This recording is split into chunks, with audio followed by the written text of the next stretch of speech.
Hello friends. Hi. మాకైతే full వర్షాలండి. వర్షాలకైతే జలుబు, దగ్గు, ఫీవర్ రావడము, అసలు నోరే బాగలేదు. ఏం తిన్నా తినాలనిపించడమే లేదు. టేస్టే లేదు. అందుకనేసి ఇలా తయారు చేశానండి. చాలా బావుంది. పచ్చిది అరటికాయ ఉంది.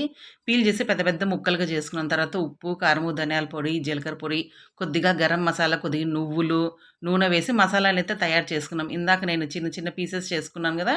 దానికి మొత్తం అప్లై చేసినాను రౌండ్‌గా. పైన, కింద అంతా అప్లై చేసుకొని 10 మినిట్స్ అలానే పెట్టినాను. బాగా అబ్జర్వ్ చేస్తుందని. తర్వాత సూజీ రవ్వ అంటే ఉప్మా రవ్వ. కొద్దిగా బియ్యం పిండి, పెప్పర్ పౌడరు, సాల్ట్ ఏసుకొని మంచిగా కలిపేసుకున్నాను. ఇందాక బనానాకి అంతా పూసుకున్నాం గదా! అదంతా అయితే ఆ రవ్వలో పైన, కిందగా మొత్తం అంతా కలిపేసినానండి. ఆ రవ్వలో ఒత్తేయండి. తర్వాత దోస పెన్నం తీసుకొని ఒక 3 స్పూన్లమైన నూనె వేసి, మనం ఒక్కొక్కటి ఈ నూనెలో వేసుకొని స్పూన్‌తో గాని, చాకుతో గాని అటు ఇటు తిప్పుకుంటా ఉంటే చాలండి. అది గోల్డెన్ బ్రౌన్ కలర్‌లో వస్తుంది గదా! అసలు పప్పులోకి అద్దుకొని తింటే మాత్రం టేస్ట్ భలే ఉంది. ఉత్తవి తింటే మాత్రం కేక్ అండి. తప్పకుండా ట్రై చేయండి.